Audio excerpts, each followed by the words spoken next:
Hello everybody. Today we got a Terran versus Zerg match on Lost Temple. Now, one thing to note right off the bat is that this guy's name is just Terran. Like, the Terran's name is Terran. And I think that's pretty fucking badass.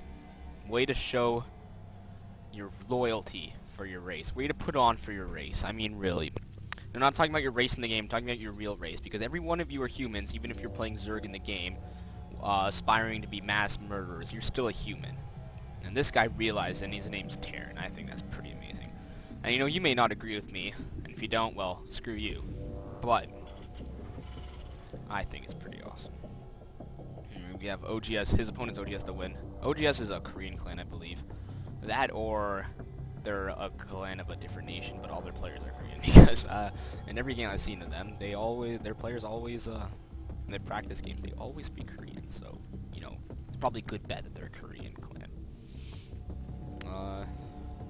Probably gonna see a 14 spawning pool. Let's see. It's probably gonna go down soon, or maybe he's just gonna get a hatchery. Let's find out, shall we? Let's see. Is that 14 food? And here we go. Spawning pool. So 14 pool. And probably a 10 pool, or 10 racks for Terran. It's a good bet. 13 refinery for Terran. It's another good bet.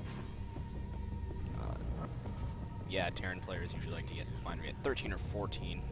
Barracks at 10 with supply depot at 9. Also, common one is barracks at 11, but I don't see a lot of pros using that. It's mostly at a amateur level. Alright, let's see. Hatchery? Yep. So we had a 15 hatchery. Actually, it was 16 hatchery because that drone just died by building that hatchery. Can equate that to Night Elves in Warcraft, but their playstyle is actually a lot more like Undead than Night Elf. Anyway, Queen coming out, of course, now the spawning pool's done. Probably gonna see some Zerglings too pretty soon. Yeah, you got some Zerglings there. Oh wait, what am I doing? Production. Orbital Command, Marine, Supply Depot, and Zergling. 2 Zerglings. Now, no Zerglings. Oh. Just 1 Zerglings, I guess.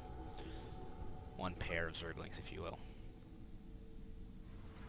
I wonder when you start spawning, or when you start creating Zerglings, so you know how you create 2 if you, you create like a pair of Zerglings, basically. So I wonder if it shows up as 1 or 2 here, because we're going to find out pretty soon. So this scout, I'm assuming Terran saw the expansion. And I really hate that. Stop that. Okay. And yes, he did see it.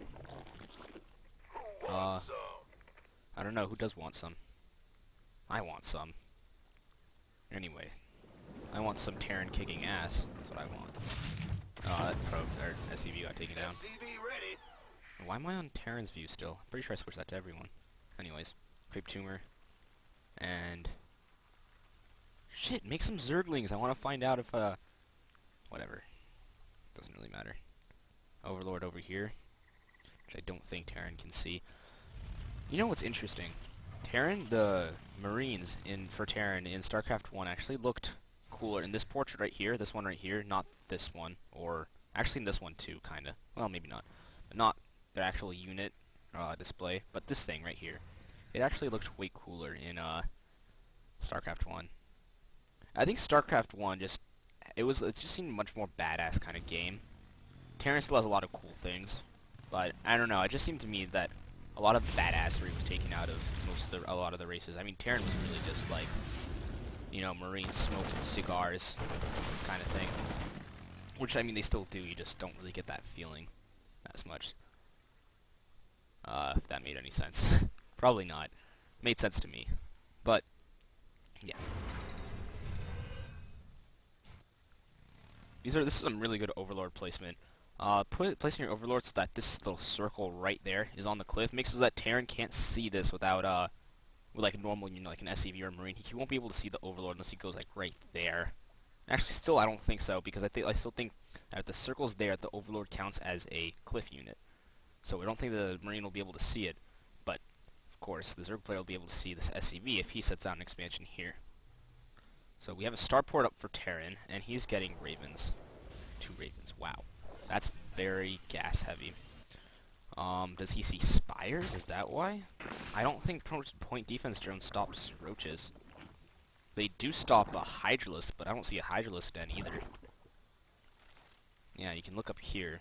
There's definitely... Oh, layer just finished, so maybe now we'll see exactly what I'm trying to get. That's a lot of queens. Why does he have 3 queens? Oh, because he doesn't have one down here. Which begs the question, why doesn't he have a queen down here? Now he has a queen down here. Why does he have 3 queens at his main? Probably for creep spreading, I'd assume. Yeah, if you put 2 creep tumors like this next to each other, or like right here, very close to each other, then they actually spread the creep much faster. Plus you can get 2 extra creep tumors. So. It could just be for spreading creep, but I've never seen that many queens before. I've never seen 4 queens before. It's interesting, definitely. So an Overseer's out. As you can see, because I've clicked on it for quite a while. One very important aspect of the Zerg gameplay is to make sure that as soon as these eggs hatch, you're gonna see the queen do it. She's gonna spawn more larvae. These eggs hatch. Now watch this. Yeah, and that is a very important aspect of Zerg macro. See, these Marines actually can't see this Overlord here. That's really good Overlord placement. See? Oh, you can see it. You just can't attack it. Now that he's vision, he can. And down it goes. That is good Overlord placement because Terran, not Terran. The Zerg player was able to. The Wind. I guess the Wind was actually able to see that these refineries going up, which you can safely assume that means the expansion's coming up. So you can see Aspires in progress right now. So obviously Terran didn't know this when he started his Raven builds. 3 Ravens building. So you can safely assume that he was just expecting Aspire to go down. Or maybe he's doing a very interesting strategy where he's going to take down this layer. I'm actually very curious. Okay, he set out 5 auto turrets out, as much as the energy could provide. He's taking down a lot of drones here, Spore Crawler as well. And these Zerglings are going to try to come in, but the auto turrets took down quite a few. Now the queens are going to start going. This one's almost dead. But finally the Zergs are able to push back. Nice transfusion on the queen there. And the turrets are down. Roach also helped out there. Some more Zerglings hatch, and actually the 4 queens... 5 queens? What the... Where's the 5th one? 5th one's probably... What the hell? That's a lot of queens. Anyways, the queens here... 4 queens here... transfusing each other. That was good play there. So he's got 6 queens. I really wonder why he has 6 queens. That's an interesting build. And we've got a lot more Ravens in progress now. I'm not sure if he saw the Spire. Well, let's find out. No! He did see the Spire. That Harass actually took down quite a lot of drones. 4 Mutalisks in progress, so yeah, that gives you a pretty good idea. Let's see, do we have an engineering bay going up? No engineering bay, which gives you the idea that Terran is definitely very confident in his abilities to hold off a Muta Harass without turrets, which is odd. Yeah, he must be Korean. There's no other way. Helene doing some scouting here, making sure no expansions are going up. Bunkers going up. Maybe Terran really didn't just see the Spire. I mean, like, he had vision to it, but he just didn't notice it. Because, I mean, his Ravens do not have Seeker missiles, so they're not a good counter to Mutas.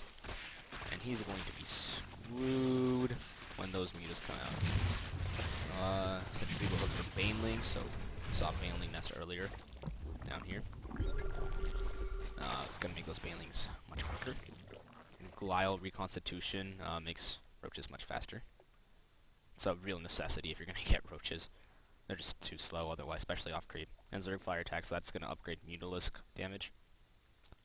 Ground Carapace, that's armor. Durable materials. I honestly never see that upgraded. The durable materials upgrade makes it so that turrets last longer. Things like turrets and point defense drones. So maybe his play is going to revolve around turrets. Who knows? I don't know, that's for sure. I'm actually really curious as to what, because he's got a lot of Ravens. Hold on. Units. 7 Ravens, and he's got 2 in production. So, that's interesting. And as you can see here, he set down a lot. Wow. Took down the layer with these auto turrets. This is very, very interesting. And took down the Mutalisks as well. This is extremely interesting. 1, 1 kill. 5. Wow. 5 kills. It's probably from the drones from the first attack. 4, 1, 2. He took down the lair. That is impressive shit. That's big shit popping right there. He's got to rebuild that. He's probably going to have to rebuild the lair too, yeah. Because otherwise if that spire goes down, he's screwed. He has to set up another hatchery because these buildings are bleeding out. Oh, these two buildings are bleeding out. This one, not so much. Probably will soon. It's still technically on creep, I guess. How come this isn't bleeding? Oh, whatever. Zerg's preparing an assault. Banelings. I'm going to take down this very easily. These two buildings, as well as that. More importantly, these planetary buildings. Definitely got that. So, Terran building armor. Similar to humans, oh shit, I actually forgot the name of it.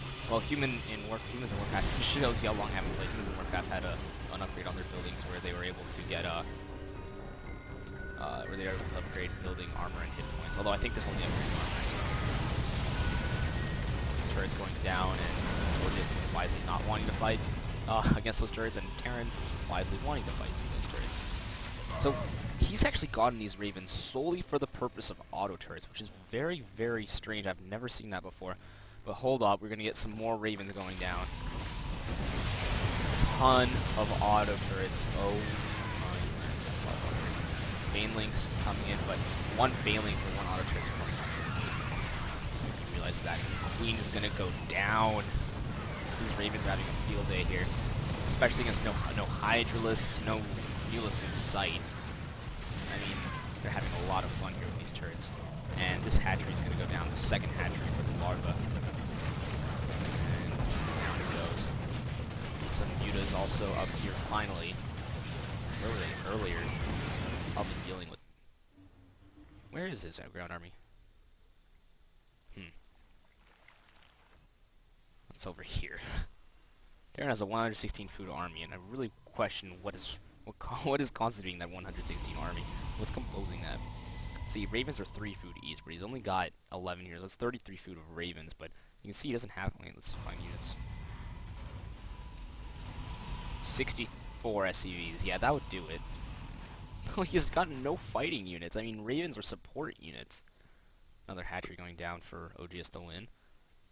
I mean, you'd think oGsTheWinD could just take this down. Just run on in and take it down. You'd think. Change this back to production. High-sec auto-tracking. That increases the range of turrets. So, seeing how his entire gameplay is revolved around turrets, I'm not surprised. Seeker Missile 2, probably for Zerglings and Mutalisks, I'd assume. Plus, he's got 14 ravens. I'm sure some of them can spare some energy for Seeker Missiles, not auto-turret. And there was another upgrade I saw coming in. Whatever. Probably wasn't that significant. Watch that comes around to bite me in the ass. I'm like watching this as an editing it, and I realize it's actually a very significant upgrade. Actually, all upgrades are significant. You're not going to get an upgrade if you find it useless. So that was kind of a bad word choice by me. But now we have Mutalisks coming in. And actually, Terran actually saved 400 minerals there. Well, I guess if he canceled, he would have gone 300 of it back. But there was creep there. He couldn't build his command center on it, so... See, this is actually a good move from oGsTheWinD because he's generating creep here. And so if an SCV wants to try to drop on in and try to build a command center here, he's not going to be able to. Although perhaps you could move the Overlord a bit more over here.